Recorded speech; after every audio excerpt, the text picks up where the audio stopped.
So I want to start by offering you a free, no-tech life hack. And all it requires of you is this, that you change your posture for 2 minutes. But before I give it away, I want to ask you to right now do a little audit of your body and what you're doing with your body. So how many of you are sort of making yourselves smaller? Maybe you're hunching, crossing your legs, maybe wrapping your ankles. Sometimes we hold on to our arms like this. Sometimes we spread out. I see you. So I want you to pay attention to what you're doing right now. We're going to come back to that in a few minutes, and I'm hoping that if you sort of learn to tweak this a little bit, it could significantly change the way your life unfolds. So we're really fascinated with body language, and we're particularly interested in other people's body language. You know, we're interested in, like, you know, an awkward interaction, or a smile, or a contemptuous glance, or maybe a very awkward wink, or maybe even something like a handshake. Here they are arriving at number 10, and look at this lucky policeman gets to shake hands with the President of the United States. Oh, and here comes the Prime Minister of the... No.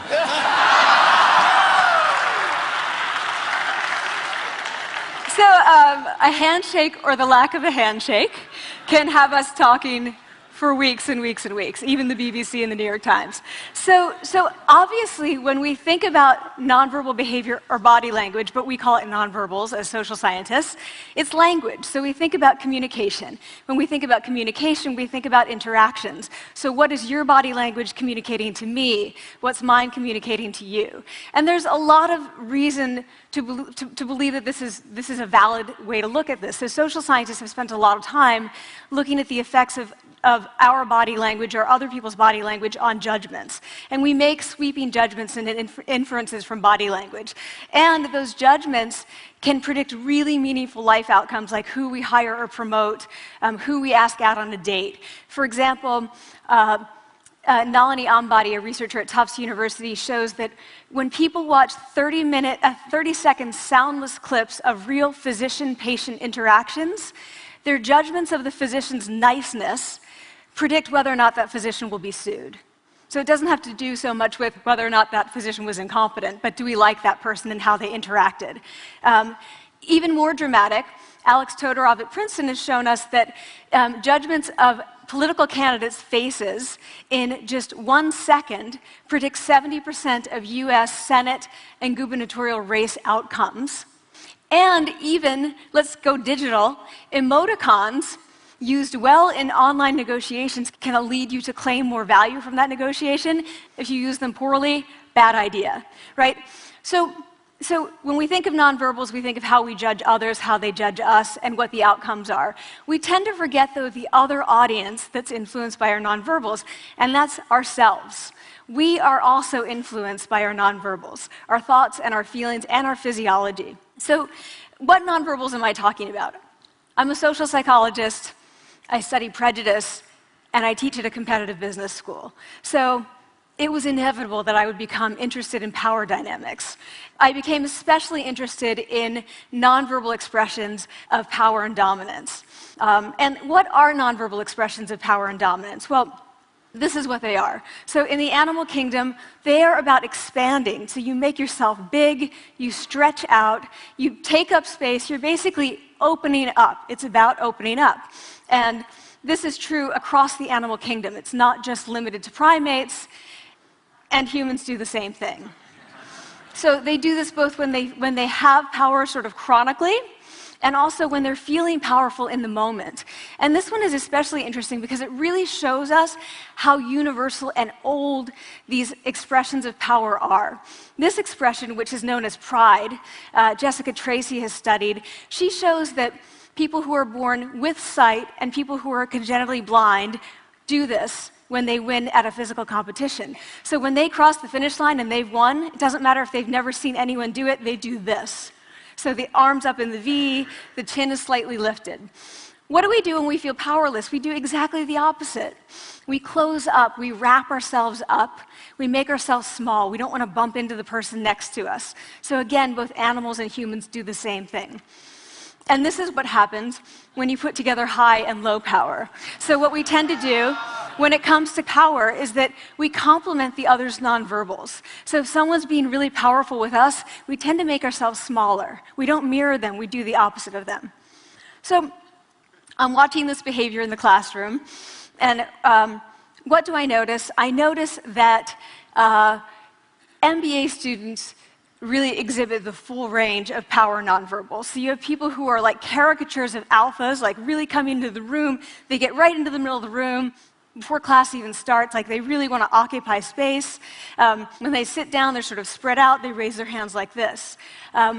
You have other people who are virtually collapsing when they come in. As soon as they come in, you see it. You see it on their faces and their bodies, and they sit in their chair and they make themselves tiny, and they go like this when they raise their hand. I noticed a couple things about this. One, you're not going to be surprised. It seems to be related to gender. So women are much more likely to do this kind of thing than men. Women feel chronically less powerful than men, so this is not surprising. But the other thing I noticed is that it also seemed to be related to the extent to which the students were participating and how well they were participating. And this is really important in the MBA classroom because participation counts for half the grade. So business schools have been struggling with this gender grade gap.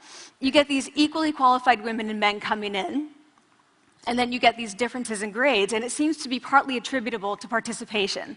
So I started to wonder, okay, so you have these people coming in like this, and they're participating. Is it possible that we could get people to fake it, and would it lead them to participate more? So my main collaborator, Dana Carney, who's at Berkeley, and I really wanted to know, can you fake it till you make it? Like, can you do this just for a little while and actually experience a behavioral outcome that makes you seem more powerful?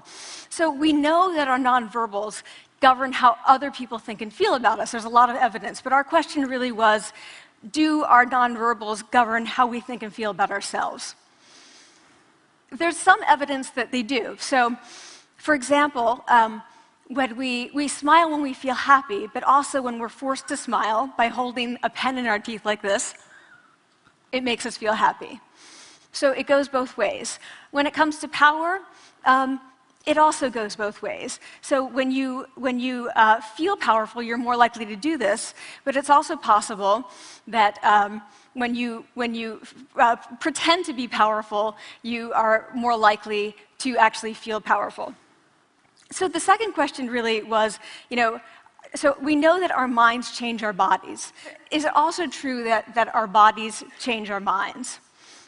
And when I say minds, in the case of the powerful, what am I talking about? So I'm talking about thoughts and feelings and the sort of physiological things that make up our thoughts and feelings. And in my case, that's hormones. I look at hormones. So what do the minds of the powerful versus the powerless look like?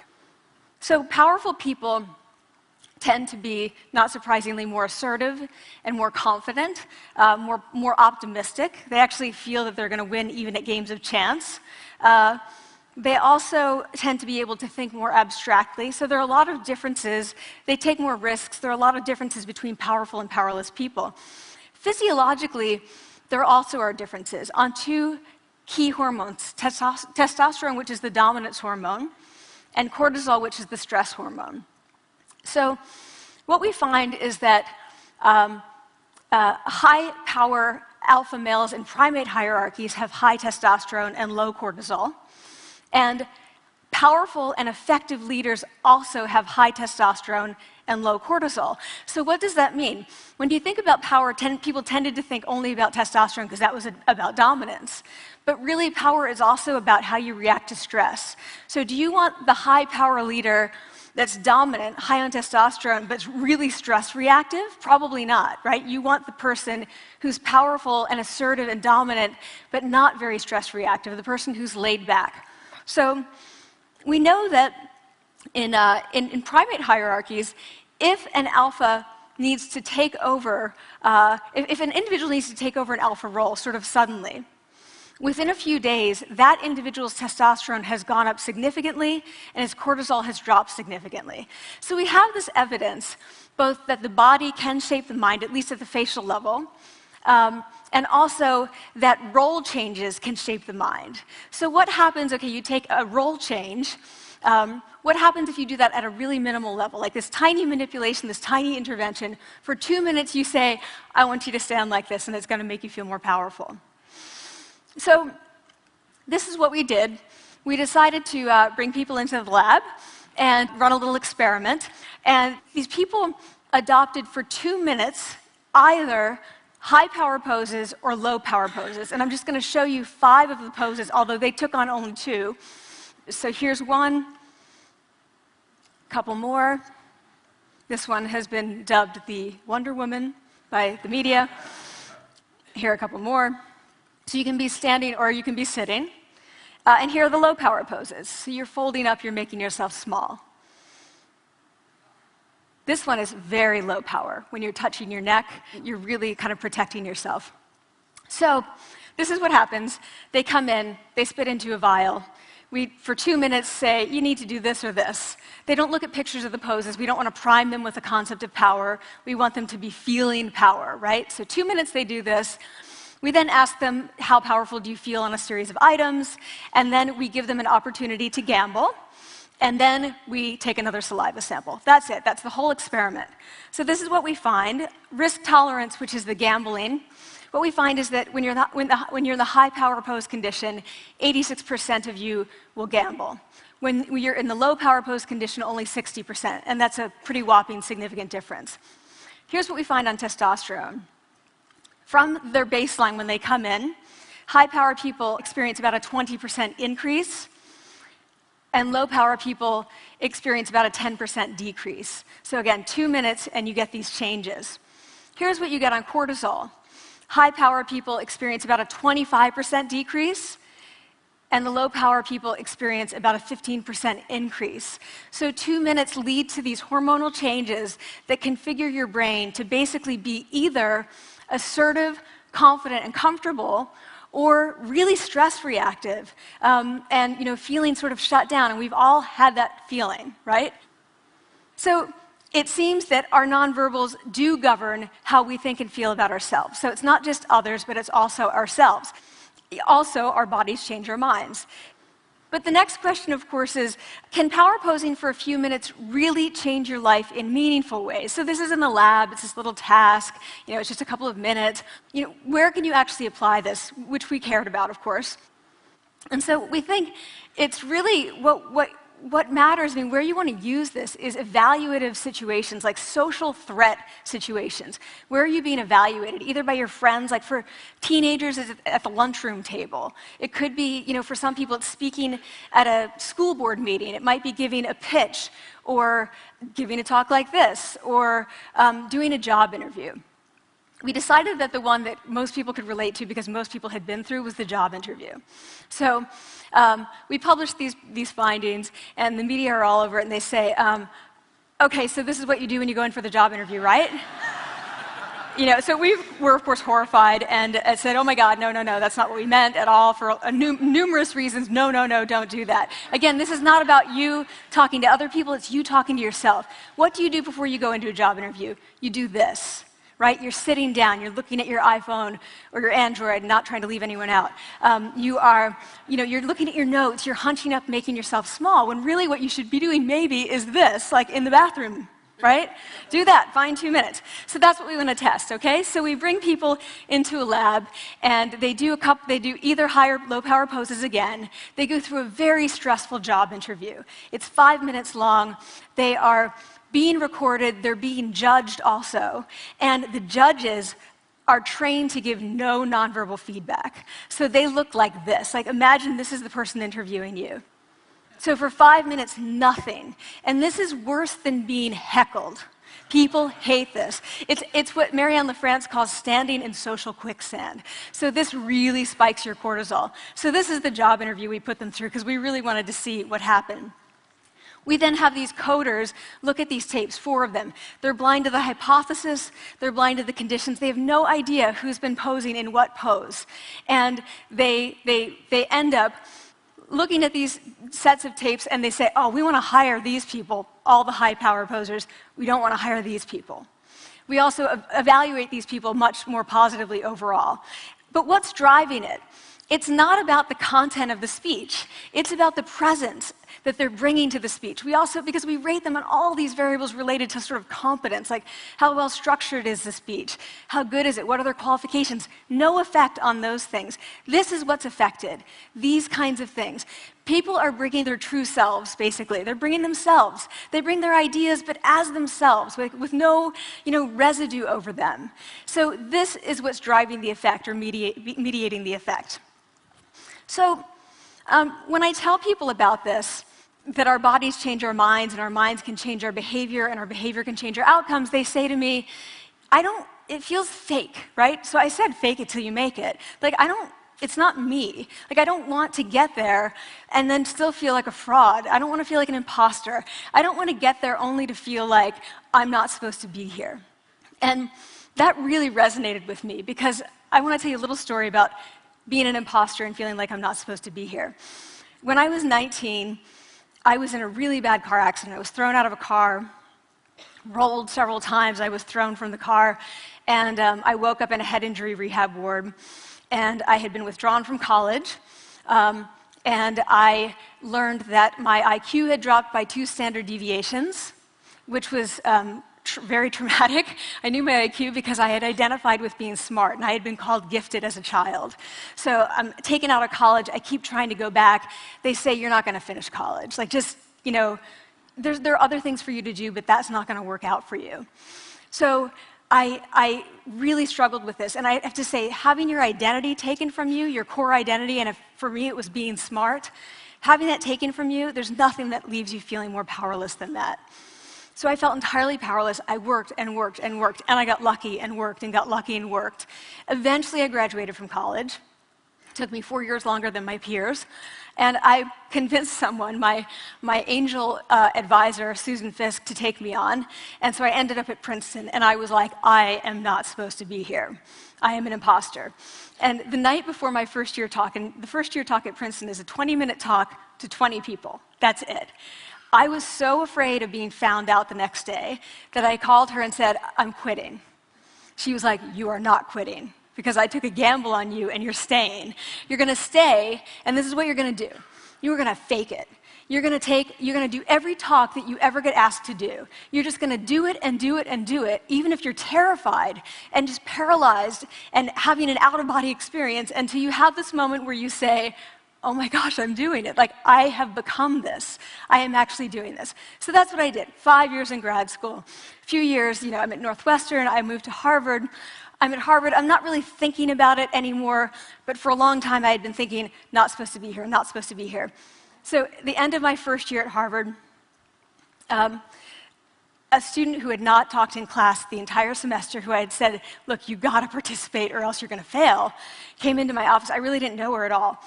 And she came in totally defeated, and she said, I'm not supposed to be here.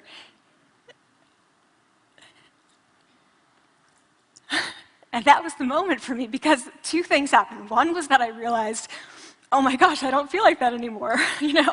I don't feel that anymore, but she does, and I get that feeling. And the second was, she is supposed to be here. Like, she can fake it, she can become it. So I was like, yes, you are. You are supposed to be here, and tomorrow you're going to fake it, you're going to make yourself powerful, and, you're going to...